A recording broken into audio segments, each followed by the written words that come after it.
So we're going to be hearing Frederic now to talk about using technology to respond to changing customer behavior. So Frederic, please take it away.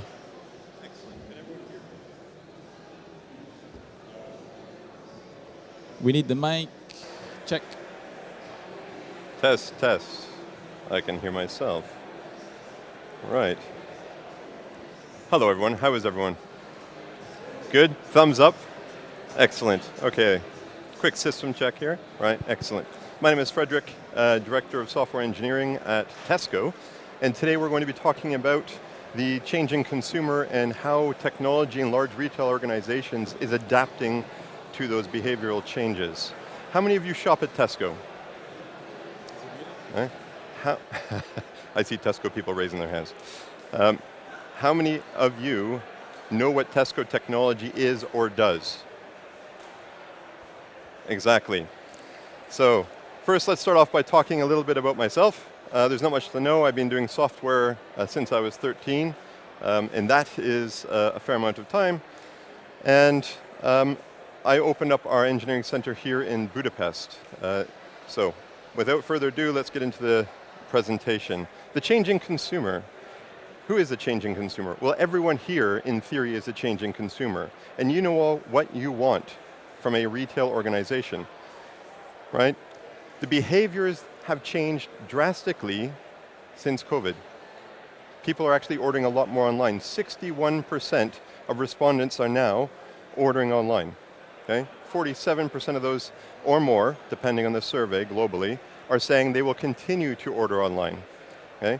So they're not just doing in-store shopping anymore. They're doing click and collect. They want to order and go into the store. They want it delivered at their house. They want it delivered in a 1-hour slot. They want it delivered in 30 minutes. Right? That's the changing consumer. They want the companies that they work with to be much more socially aware. What's happening inside the local community? How is the company supporting the local community? Right? They also want companies to be much more environmentally aware. What's happening with the supply chain? Right? And lastly, they have much higher expectations on time to delivery, quality of service, and everything. And all of this is enabled by technology. So who's doing that in Tesco? Well, that's Tesco Technology. Who's Tesco Technology? Well, first off, Tesco has changed our purpose. We're now focused on serving our customers, communities, and planet a little bit better every day. And that means every single day we're trying to give better service, better focus on the environment, better focus on customers and the communities. But technology is an enabler, like I was saying, for all of this. So let's look what Tesco is really quick. This is Tesco that technology deals with. Okay? That's 54.8 billion in sales, 345,000 employees globally. Okay? It's a large organization. And this is the organizations that are powered by the technology team. These are the organizations that are not powered by the technology team. Okay? And that's part of the hub here. So when we look at what we were running on, if we go back circa 2012, we were running on a fairly legacy view of the world. Right? It looked something like this. We had mainframes running our stores. We had a product database, well, actually it was the mainframe, and everything was being powered out of the mainframes. Then someone came along and we decided we were going to do some innovation. We were going to have a website. And we built a website. You see grocery online. And then we didn't want that to be a mainframe because that uses modern technology. It's a web. So we implemented local product databases, and then we had everything happening in databases, and we were doing log shipping every single night. And then we thought, okay, what's next? Let's copy and paste this about 10 times for clothing, general merchandise, lawnmowers, tires, etc. Fashion, F&F. Oh, but let's also do this for international. So Ireland, Hungary, Slovakia, Czech Republic, Poland, Malaysia, Thailand, right? China at one point, United States at one point. And when I first joined Tesco, which was just about 7 years ago, I had 5 accounts. I logged in 5 times, depending on whether or not I was looking at my club card, my clothing account, my grocery account, my general merchandise account, and it was a complete mess. No one wants this. Imagine trying to scale that. Every single time we tried to build a new feature, we had to talk to 3 or 4 different vendors because we didn't build our own software. Okay? Everything we did was a third-party software or a third party that built it for us. And about 9 years ago now, the decision was made to introduce agile engineering, right? Lean software development, to change the way Tesco works, to start competing. We could see some of our competitors on the horizon moving into groceries who are tech companies natively.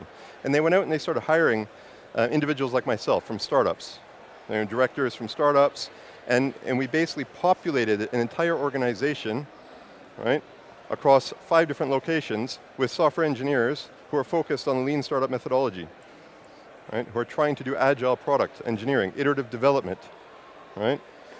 We now have 4,000 engineers. About 1,100 or so are in the product delivery teams, future dev teams, whatever you might want to call it, and that's the lean agile side of the world in Tesco. Okay? And we're rebuilding everything. So what have we come up with? Well, first off, we have modern hybrid cloud. We have 4,000 employees, I was saying, we're across 5 locations. We now build 90% of our own solutions, and we're going to go through some of those here. What's our team manifesto, or principles, if you would? Agile product, security, open source, API platform, hybrid cloud, data, and our team in general. Data, if I think we have approximately, what is this, 25 petabytes of data storage, 2 petabytes of big data, 40,000 private servers, and that's just the beginning. We're across 3 different cloud platforms. We have internal cloud, we have AWS, and we have Azure. And then we have 5 data centers running our systems. Okay? But this isn't stuff you're that interested in because you're technologists and this is just stats. So congratulations, here's some stats. What did we end up doing? We ended up saying, okay, there shouldn't be multiple versions of a product. There's one product. It's wherever it might be in the ecosystem and whichever country it might be in. Okay? And just as a point of fact, for those of you interested, because I assume you shop at Tesco here in Hungary, where do you think Tesco in Hungary is now? They're halfway between. So we still have a lot of this. Okay? Because we started off with the UK, then we're in Ireland. Ireland's live now for the last year, and it's improving, and now we're looking at Central Europe. So what you see here for Tesco is Tesco 5 years ago in other parts of the business. Okay? So what does this actually look like? Well, we're focused, customer focused, obviously. I won't go into these domains, domain-driven design, service-oriented architecture, but what's really key is we have a technology platform backing all of this up. And that's the key for us, is we want to provide the engineers the capabilities to do their work with some freedom. When I first joined Tesco, I was actually given 2 teams and 4 AWS keys. Here's your pre-production, dev, here's your production. Have fun. Right? Now, that was fantastic, but it was a bit Wild West. So every single manager would go and do their own thing. And we had some rules, of course. We had some security concerns, and we did that properly. But it's evolved now to introduce platform teams. Or for those of you who know team topologies, the concept of a platform team with an enabling team, we started to introduce rules, and we started to actually identify commonality across teams and started to introduce some automation. Teams still have an incredible amount of freedom, but we're trying to optimize where possible. Right. So, quick check on our APIs. 1.3 billion requests per day. Average transactions per second is almost 16,000. So it's a fairly large volume platform. And we're focused on 3 things. Our main customers are the customers, our colleagues, which are employees, and our suppliers, who actually give us the products that we sell to customers. So let's talk a little bit about what we've done now in technology to bring the future of technology and the changing human behaviors. Remember, the changing human behaviors are all about convenience. They're about convenience and shopping more online in a digital atmosphere. They're about changing how companies engage, bricks and mortars companies engage with the customer. Okay, so first thing we did is we started rewriting our tills. When we say tills in Tesco, we're talking about where you go up and do self-service. Everyone's done that. They've gone up and they've scanned and they've done their own thing, right? So that's a till. We have manned tills where there's someone helping you, and we have self-service tills. And we went in and we actually created edge computing in every single store. So if you think of a cloud environment, every single store is a mini cloud now. We have 36 to 40 microservices running on every one of those machines. Now, why is that, you say? Why would you create such a complex architectural solution to what seems like a simple problem? Well, picture if the network connection is gone, right? If you have a network connection, it's no longer there. How do you actually keep 45, 50,000 tills working? Well, the till itself has to have all the services that power the sale. So the till has a sidecar, it has a service mesh. The till itself is a small data center. It knows all of your products, it knows all of your inventory and your stock management, it knows all of your promotions, right? It knows everything about you, and it can even take payments with not being online and do reconciliation at a future date when the power or the network comes back on. Can't do much if you lose power, sorry, all right? So that's kind of what we've been doing there. There's 15,000 of these that have the new system. You can see here a map of the new system store availability, so you can see any of the tills or any of the stores with tills and problems, right? So what's happening then? Well, let's just take a user who takes their experience in and they decide to log in online. So now you're not in the store, you're now logging in. What do we need to focus on there, right? We used to have third parties for all of this. What we're looking at now is we need to understand who you are and what the risk is with you. Do we have multi-factor authentication? Are we trying to create the frictionless journey for the individual who's trying to save as much time as possible going through their journey on the way to purchasing goods to send them to their house? And what do we do with that? We try and identify who you are from past behavior. Are you changing your address, for example, to another country and then trying to order 100 PlayStations, right? That would possibly be your risk. So we have elevations and we do our own risk analysis. We built our own risk analytics tool, 562 checks per second to see if it's a trusted journey. Okay. It also locks out accounts. So for example, like I said, if you change your address, we need to look at what's happening with you, what's happening with your current journey, and make a decision on whether or not we should lock out your account and have you call the help desk. Loss prevention, this is where things get interesting in the store. This is the scale and the cameras. How do we know that someone's not trying to hide the barcode as they pretend to scan an item and then put it on the scale? There's a really good story here. If you go back about 15 years when people first introduced electronic tills, you'd scan one milk, which is 1 liter, and you'd put it on the table. And then you'd say, I have 10 of these, enter. And it would say, okay, thank you very much, that's €8, right? But the system doesn't know that you actually put a PlayStation that also weighs 10 kilograms. And milk weighs 10 kilograms. And so people were paying €8 for a PlayStation and walking out of the store, thank you very much. The security guards didn't know this. Exactly, it's shocking. You're like, wow, that actually happens? Yeah, of course that happens, because it's about weight. And so we actually have built interfaces. We interface now with the actual hardware. We have hardware drivers, we have embedded systems in those tills to actually understand what's happening. And we've introduced cameras to watch. We're now watching what's going on. Is it a banana? Why would we even have you scan a banana? We know it's a banana, right? Let's make it more interactive. Let's actually prevent people from having to engage with the till. Let's reduce the friction in the journey. You know, everyone's talking about goal funnels online. Well, we have goal funnels in real life. How can you optimize the journey and prevent dropouts, right? Also, credit card fraud online. This team's also responsible for that. So how do you know if something's been stolen? Right. Get-Go. This is one of our latest advancements. Hopefully this will work. Let's find out. Can everyone hear that?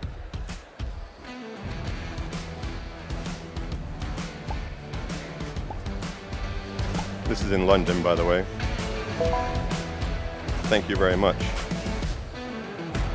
I'm sure you've seen this before with one of our competitors, but that was actually a journey. Walk in, grab the items, walk out.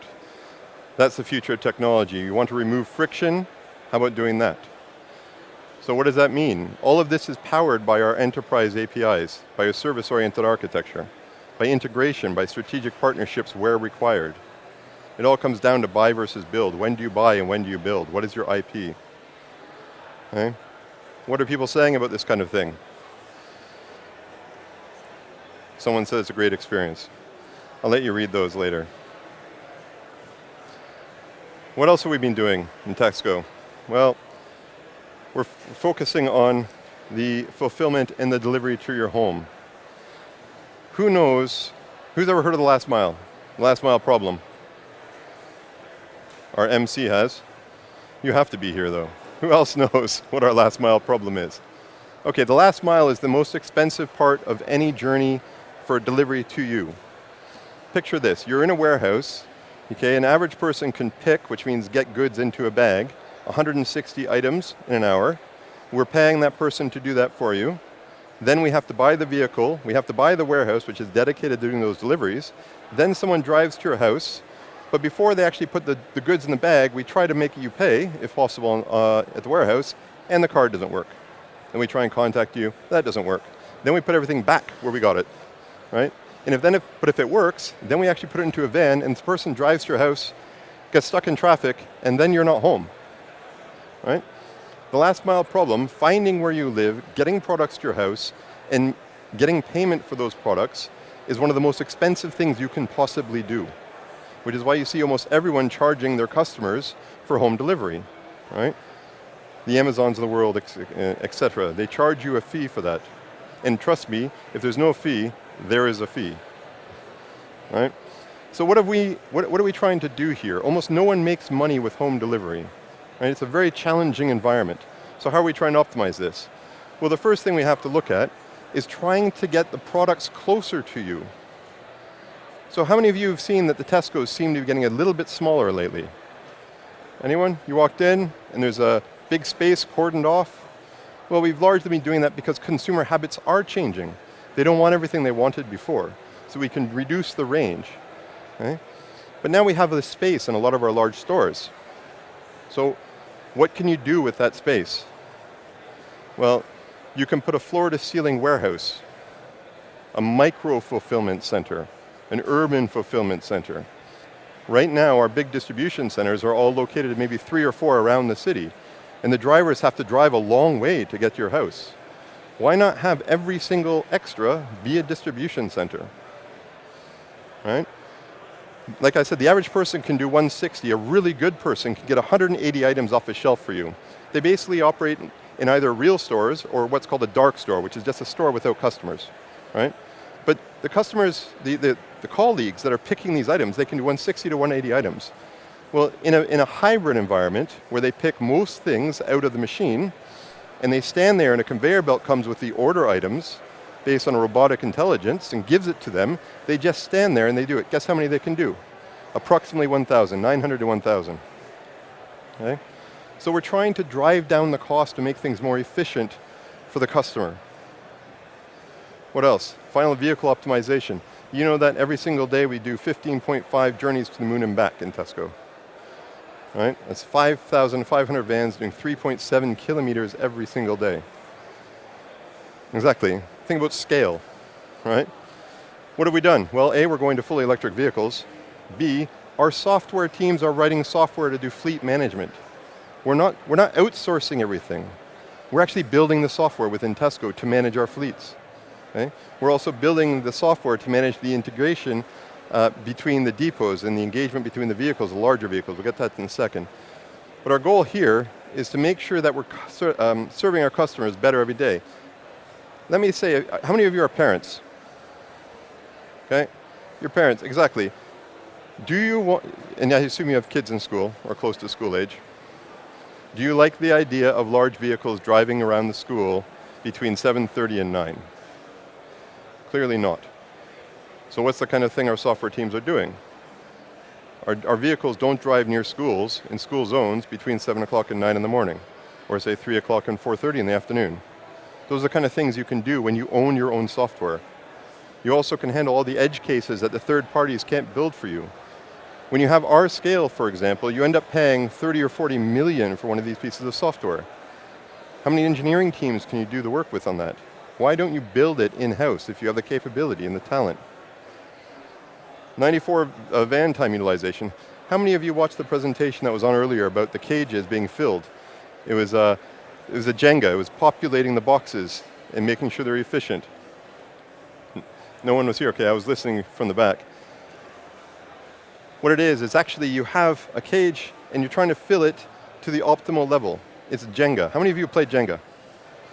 Okay, excellent. How many of you have played Tetris? It's more like Tetris. Okay, good. Look, the lorry or the vehicle is the Tetris. And we have teams that are actually taking the measurements of boxes using software and making sure that the right size boxes get inside those vehicles and then get delivered to the store, so we improve van utilization. We're now at 94% van time utilization, which means the vehicles are almost always busy. They're at the right place at the right time to deliver goods, but they're also almost always full now. I don't know what the exact number is, but we actually have a team who's building the software to make sure the boxes are in the right shape to go into the vans to optimize that. All right. Next, super fast home delivery. Whoosh. All right. So what is Whoosh? Well, you all know the local home delivery brands. So in CE, we have a Whoosh-ish product, in which case we use third parties. So our products are listed in other third parties, and they deliver on our behalf. But in the UK, I mean, we deliver to almost the entire country. So again, why would we rely on a third party when we can actually put it into the phone app? You want delivery in 30 minutes? Order it now. All right? So right now it's 27% of the UK population, 30-minute delivery, average of 29 minutes, 14,000 orders a week. Okay? And that's the exact same thing as your local home delivery companies.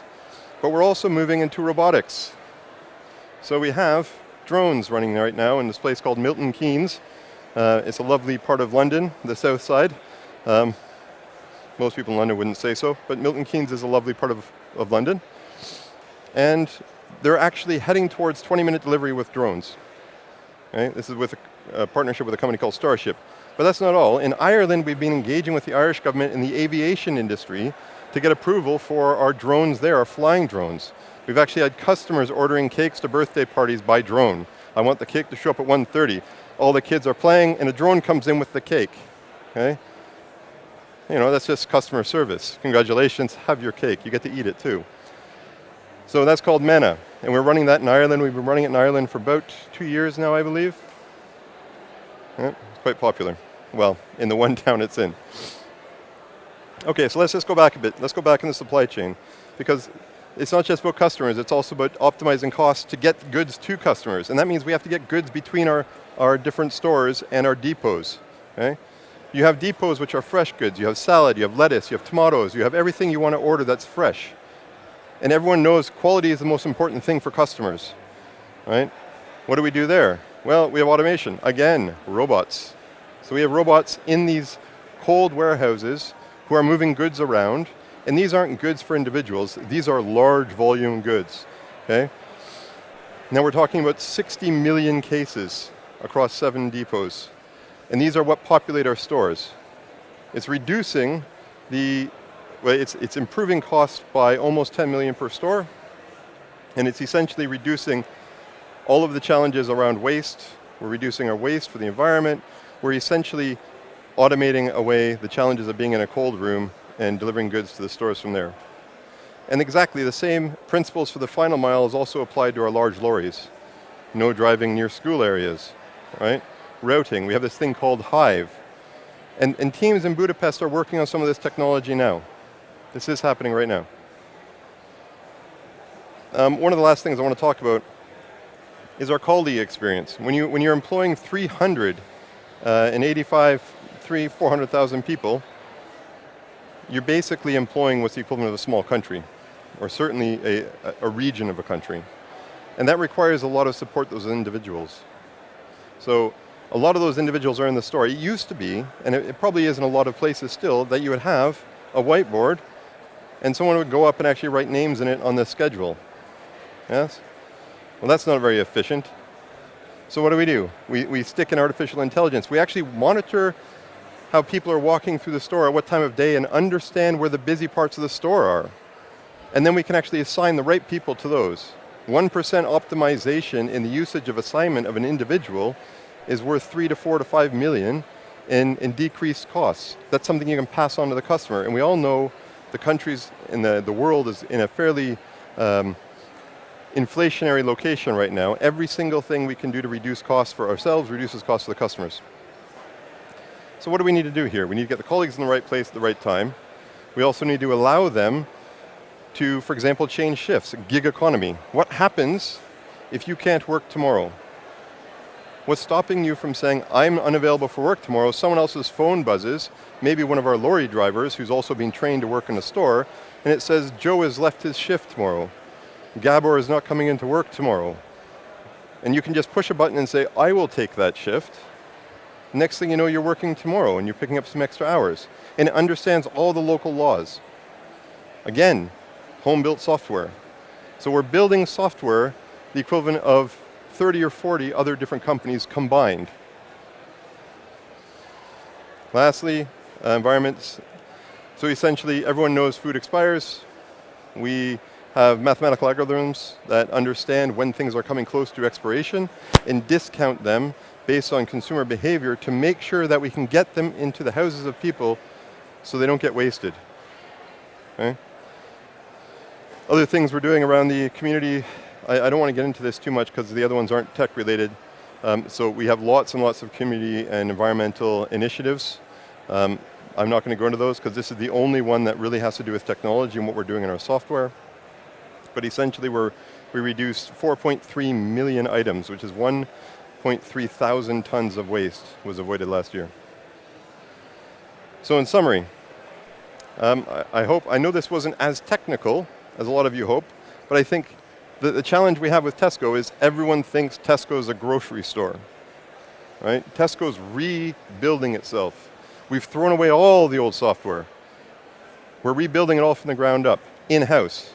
And we're doing it in a lean software methodology way. The teams are highly autonomous, they're learning, and we're trying to get better every day, not just for ourselves, for our customers, communities, and planet.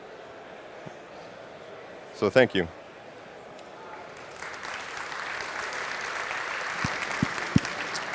Frederic, thank you so much for this amazing talk. It was very interesting. I learned a lot about Tesco Technologies for sure. So we're going to switch into Slido.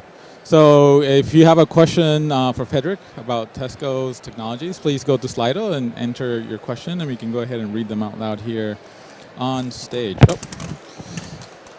Let me get you another one just in case. Talk. All right, can we get the Slido up on the stage, please?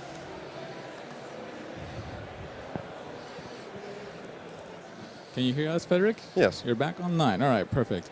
I do see one here on my phone, actually coming from me. So I can feel the engagement level. No, because you mentioned 15,000 tills, right? And you're deploying all these things to those tills.